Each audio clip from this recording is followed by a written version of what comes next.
NBA. Can I circle back to what you were just saying about Keegan Murray trades? Because I want to clarify. On Twitter today, I proposed a trade involving Keegan Murray, but not because I want to get rid of him. And I think this gets us back to where the Kings are right now and what they have to figure out. To me, if you're trying to build a championship team, then I would want to hang on to all my picks, my young players. Yep. Okay. And I wouldn't want to trade. We talked about Keegan. Yeah. You're right. If the mandate from whomever, ownership's presumably, if that mandate is, look, we have too much invested in this year, we have to save this season, then I would think about trading Keegan in order to get, say, Dorian Finney-Smith, Cam Johnson, something like that. Not because I got to get rid of this guy, but because I would have to give up young assets. If I had to give up Keegan to get somebody like that in order to save this season, I would consider doing that. So you would mortgage the future for a possibility. If my mandate is save this season, a possibility of me. If that's my mandate. And if it's not, and I can do what I want, I'm hanging on. I'm How writing about this this? out. As difficult as that is. If that's your mandate, and you don't agree with it, do you start looking elsewhere? You mean because ultimately, if you make that move and it backfires, it reflects on you, right? Not whoever's given that mandate. And so, is it just I'm just doing what I'm told? No, I understand. Or you know what I mean? It's like the Brooklyn Nets when they got Pierce and Garnett when Prokhorov wanted them to go. Billy King ain't recover from that trade. Like that's tough. Yeah. Like to me, what's the slam dunk guy? Who's the person that's going to save this? Is it Cam Johnson? Is it Dorian Finney? Is that really going to save the season? I think it would help a lot short term. But again, if I have to give up any of my future picks, remember the way it stacks up right now, if I'm not mistaken, Kings don't have any draft picks this coming draft. They don't have a first or a second, depending on top 12 protected. Yeah, depending on what happens. Depending on how they, Yeah, exactly. Yeah. So I'm not in a hurry to be trading away my picks for Cam Johnson or Dorian Finney-Smith or Kyle Kuzma or Brandon Ingram. I don't want to give up first-round picks for any of those guys. I think I'm going to need them. Yeah, I agree. I wouldn't trade my picks just yet unless it's for a slam dunk 100% for sure. I don't even know if you go get Dorian Finney and Cam Johnson, like if that really makes you a contender in the Western Conference right now. Because here's the thing, whether it's Zach LaVine, whoever you bring in, the top of the totem pole, the head of the snake is still going to be Fox, right? DeMar, Sabonis. Now that's why I don't want to bring Malik in a guy. too. Yeah, I don't want to bring in Zach LaVine or Brandon Ingram. That wouldn't fit. That's. Yeah. What you probably need is reliable role players. And are you giving up first-round picks for reliable role players, Whitey? Only if you have to, and only if – seriously, I wouldn't do it. I'm telling you, I would not do it. Okay. But if it's like you need to save this now, then I think you would be forced to look at some of that. I mean, if you have to, or you're fired, I mean, you got to. But, realistically – this isn't about making the playoffs. This isn't about getting through the play-in. This is about winning a championship. And I'm going to throw this at you because we could talk about the role players. We could talk about sixth man, fifth man. And Jay has talked about this too at times. You know who wins championships? Top 5 players in the league. Top 10 players in the league. How am I going to get one? Well, here's the thing. That's the question. Do we need De'Aaron to even take another step from what he is right now, where he's virtually unguardable? Because when you look at him, Jokic, Giannis, even SGA, these are guys every single night, they lead their team in terms of whatever action is going on, they lead their team. And this is one of the things I talked about before the season.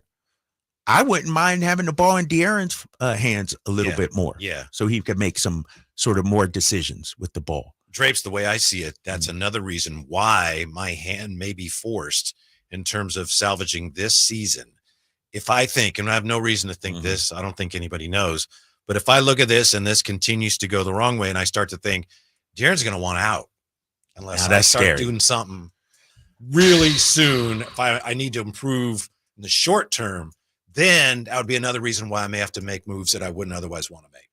And that's, I don't know if we're anywhere near that, but it's something on my radar at this point.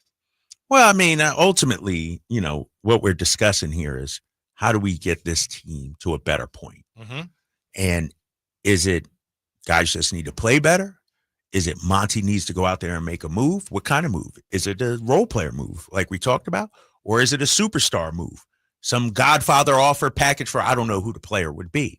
And so I think that's our conundrum right now. It's we have the potential to be good. I 100% agree, by the way, with what you just said. About Not to what? interrupt, but when you said, I've already got my star players. Yeah, you Right. want someone better, but I don't want to add, I don't need to add another star unless it's like the greatest player. Like, ever lived. yeah, And exactly. He ain't available. And he ain't available. We know he's not bringing in, and it's funny. My son's like, we got to trade so-and-so and so-and-so and these picks for Jokic. I'm like, dude, that's not happening. You know what I mean? But let me ask you would this. hate that. I know. What if a Giannis became available? Something like that. Like, I don't know about some of these other moves. We mentioned Ingram and Levine. As much as I like Levine, now's not the time. But I do think we need more reliable depth. But Yes, I also think, absolutely. and I wanted to get to this in Drape's take, and I forgot. You need the music again? No, Okay. because I'm not going to get heated with this one. What do we really want Keegan Murray to be? Give me a stat line you really want Keegan Murray to average. 18 a game, efficient shooting, anywhere near 7 or more rebounds is great on at least 35, 36%. I think that's shooting. virtually impossible. Really? Yep. Because we already got 3 20-plus point scorers. Mm-hmm. Not many teams' fourth or fifth option is averaging 18. Anywhere, if he could average 12 and be really efficient, he would help me a lot. Okay.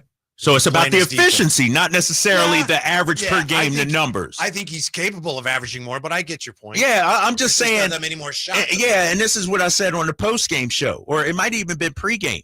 Do we need to start recalibrating our expectations for Keegan Murray? We want him to be this, but then when you bring in the DeMar, when you got, and I'm not saying that was a bad move. I love DeMar. Like, that was a great move. But now we talked about who's going to sacrifice. But now he's shooting at 27%. Yeah, but everybody's struggling from the field, though, Whitey. That's everybody. I'm just saying, in the whole scheme of everything, sure, we would want Keegan to be, 18 points, shooting 40% from three. We want Kevin. We want De'Aaron. We want Malik. Nobody's shooting the ball, really. Well, none of our shooters are actually knocking down the three-pointer at a high clip. But I'm saying, how many points? Keegan's probably max a 15-point per game scorer on this roster. That would work. Okay. Yep. Does he need to be better? That's Yes. basically his stats last year. Yeah, last year. He's just not efficient right now. He's just knocking down the shots right now. The poor guy cannot make a shot. He can't make a shot. He needs to be better, yes. But I'm not going to ask him to be a 20-point per game scorer when I already got 3 20-point per game scorers on the roster. Mm-hmm. You asked the question, Drapes, Yeah, before we what you take a got, break. Jay? And this is the person I envision Keegan Murray to be when they first drafted him. This is a person I wanted the Kings to draft, is Michael Porter Jr. Michael Porter Jr. averages 18. They average the same amount of rebounds, but the efficiency is there for Michael Porter He's Jr. an assassin. But I'll also say this. In the form of this, I can't argue the fact because Denver Nuggets don't have a top 3. Right. Like DeMar makes it a 3, where if DeMar wasn't here like last year, Does Keegan get those opportunities? I'm asking for 18 points. Right. And yes. so my issue with Keegan is we also, and I think this is what you're saying, Trace, and please correct me if you're wrong, Mhm. if I'm wrong here. There is an expectation of Keegan Murray, because he was drafted 4th, Mhm. for this guy to be the third player, the third star for the Kings. Now, they added DeMar DeRozan, and I think people are still looking for Keegan to be Michael Porter Jr. He's Right. not that, right? Right. When it comes to offensive side. Now, defensively, we can argue who's better. What my issue with Keegan is this. if he's not that, then the Kings need to come out and say he's not that. And I think that's where a lot of, and you don't have to verbally say it like, hey, you know what? Keegan's our fourth or our fifth guy, because in all actuality, he's our fifth or sixth guy at this point. Is he still an untouchable for you? Well, he never was untouchable for me. I've been the person that say Malik Monk should have been starting. I said Keegan Murray should have been on the outs anyway. If you're looking at it, I've also said if it was me, I'd be looking to trade De'Aaron Fox. Jay, because but I listen think to you this. could get certain things for him. Listen to this real quickly. I think the Kings have said it by his play. He played the most minutes last night. Right. 38 minutes. So they're not looking to him to be the 20-point per game guy, 25-point. But I think they want him to make some shots. Yes, we understand that. Yeah. But his value is in more than based on the playing time, because it was just about his score, and he probably wouldn't be playing 38 minutes last night. But see, I think in retrospect, Drapes, it's saying he's super important to this team, and I think we all can agree he is, right? Yeah. Like he's very important because he is the length and the athleticism that the Kings only have in him. Like they have no one else that looks like him, who moves like him, probably plays defense like him, who fits the 3-and-D mold. And so he's super important in that form. And that's where it's interesting in the form of saying, listen, Keegan is a 3-and-D guy and he's not hitting it, but also they're asking this guy to be the number one defensive player on our roster. He shouldn't be asked that. De'Aaron Fox should be asked that. Like, he is the guy getting paid almost $300 million. He's the guy that's our star. He is the guy that goes against Shai Gilgeous, that goes against Jokic, like, he's not that guy. The Pelicans aren't asking Dyson Daniels to be a 40-minute per player and then stick the number one guy. No, that's De'Aaron.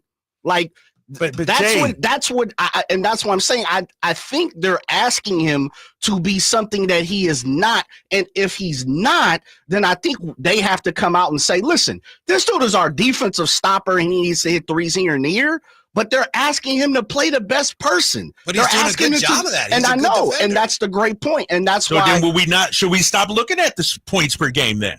Well, I think as Kings fans, you're looking for him to be efficient in 3-pointers right now, right? Yeah. Like if he was hitting his threes, I think the hush would go away. Don't you think that? Yeah, right? But I also think too, people look at the number 4 overall pick.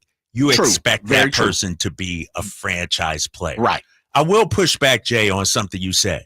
There aren't many guys that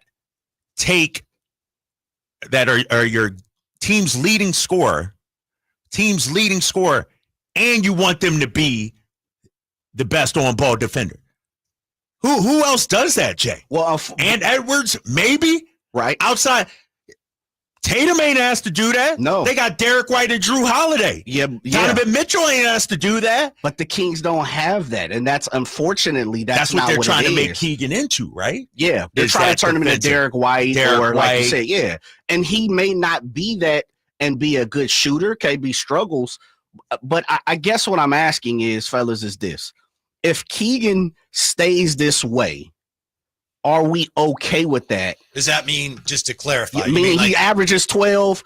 He sticks the best defensive player. And let's just say he pushes up to 32% because he's at 27, right? Yeah. He had 41 last year, or excuse me, first year, 30-something, 37, 38 last 36 year. 36-something. 30. Yeah. Okay, so if let's just say he's at 35 and he sticks the best defender and he's averaging 13 points, 7 rebounds.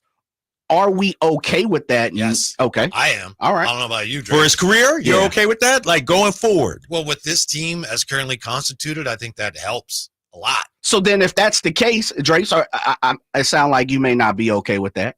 No, I'm just trying to figure out, with this team, yes. Going forward, DeMar off, I want to see him. He kicks back into the third guy, so exactly. To say. So if with DeMar, if it stays the way it is and they just make moves around the fringes and he shoots, let's just say he raises up to 32% for the rest of the year, then who is it on?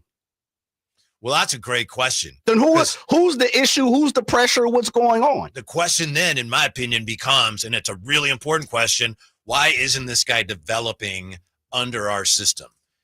Are we asking him to do things we shouldn't be asking him to do? Are we not coaching him properly? Is it just him? Is he not motivated? I don't think that's the issue. But when you what they pick him? Fourth? Fourth. Yeah, you have a fourth-round pick at a time when you need to hit on that, and the guy actually is going the wrong way. But let me ask you this, You need Whitey. to figure out why that is. I hear you on that, but you tell me what we want from Keegan in terms of, I get it. He needs to shoot better percentage-wise. And that's a big thing. But I know it's simple, but it's really important. But in terms of growth, whether you make or miss shots, that doesn't indicate growth to me. That indicates whether you make or miss shots. To me, growth indicates, are you developing into an all-star? Are you developing into a franchise guy? Are you developing into a key member of a championship level team? How are you going to do that if you can't make shots? But here's the thing, Whitey. When you bring in a DeMar DeRozan, that signals to me that, you know what? Your offense, sure, we still want you to knock down shots, but we don't need it as much. Like now I don't just like you a number 4 pick. If you're and then you bring in a guy that is going to take shots away, take at some points development away, because now your usage is down as well. You don't get as many touches. And I'm about to look this up here in a minute. I want to look at his touches per game this year versus previous years. And so I don't think he's allowed to develop on the linear route, you know. I see your point. I agree with that, though. Yeah, I'm with you on that, Drake. Yeah, but it's not like we're giving him the keys to the car. All right, for 2 years, you know, you were in driver's ed, but now you're ready to drive the car. No, we brought in another driver to take, and you still got to wait your turn. But if a guy that you have that much, invested in, if he's not developing but regressing, it's as a franchise, you have to figure that out why that is. And if it's just a matter of, well, it's because DeMar came along. But everybody's regressing right now. Like nobody's really playing, you know, where I'm like, "Ooh, you did your job." Now everybody is regressing to an extent, I think. Meaning in the losing streak, or I'm talking the season with the team. But you know what I mean? I'm not pointing fingers at him, but he's a guy that you can't afford to have that happen to. You need to. I'm not saying blame him, get rid of him. I'm saying you got to figure that out. Whether it's a matter of, as you say, post him up more. What are the situations we need to put him in to help him more? You have to address that. Right. And I think, and it goes back to what I said, I think either first segment or Drape Stakes, the offense is not playing to Keegan Murray's strengths right now. Yeah. Our offense is built on aggressive basketball players. Keegan is not aggressive.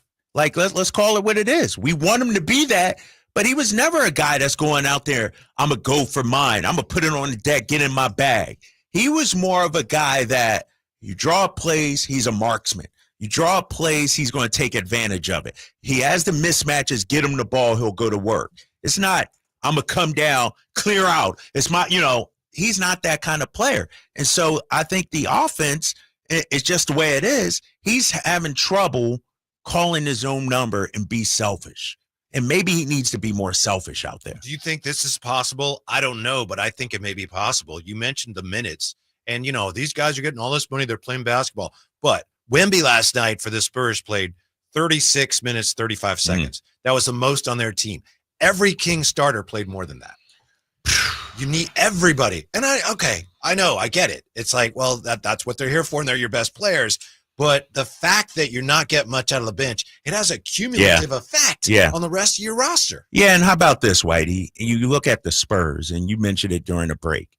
They got Keldon Johnson and Devin Vassell coming off the bench. All-stars. Right. Like these dudes, all-stars someday. These dudes are certified bucket getters. Yeah. Like they, and so now you move Malik in, no Kevin Huerter now. Where's that firepower off the bench going to come from? We got it a little bit from Isaac Jones, but Keon's not a 20-point per game guy. He can hit some shots, yes. Yeah. But Keldon Johnson and Devin Vassell are out there looking to get buckets when they get in. Mm-hmm. Our guys are looking to play solid team basketball, play some good defense, not make mistakes, hit a couple of open shots, not make mistakes. They're not looking at trying to, force the issue and be aggressive with it. Mm-hmm. Yeah. You need a little size, I think. You need a little more length, and you need better shooting. And if it's a matter of we need that now, then you may have to make some decisions that you don't want to make. But if you got the patience to look big picture, you're probably going to have to ride this out. And it's going to be bumpy this year. But that's probably the most judicious approach as long as De'Aaron Fox is on board with it. Well, here's the thing, Whitey. I'm looking at some of the text right here. And, and Kevin O'Connor, who is a noted Domantas Sabonis hater. Oh, yeah. He's happier over this than you are over the demise of the Niners. You're right. But here's the thing. I look at Domas in the middle, and we've talked about this, our defense. And you mentioned it. You feel like the priority has been stop penetration, even though they haven't done a good job lately of that. If having Domas out there and trying to protect him, it's all goes together. Yep. You know what I mean? It's like, it's not just one thing. It's, you got to be able to do it all. And so we're giving up the three because we're trying to protect the paint and trying to protect Domas in the middle. Is there a way to do both? Can you do both, protect the paint and that's why you need that on-ball defense. Yeah, right? You talk to Luke Laux. I mean, in theory, this system allows you to do that. But then, last night, and this is something else entirely, there were plays last night where you had people leaving the ball. Yeah. Did you see that? Yeah. Where guys didn't know if they were switching or not. So you'd have, instead of a switch, you'd have two guys, and they both leave the ball. Lack of communication, it seems like, too. What am I getting All pranked right, or something? all right. I'm going to let it fly. 339-1140, 1-800-920-1140. Where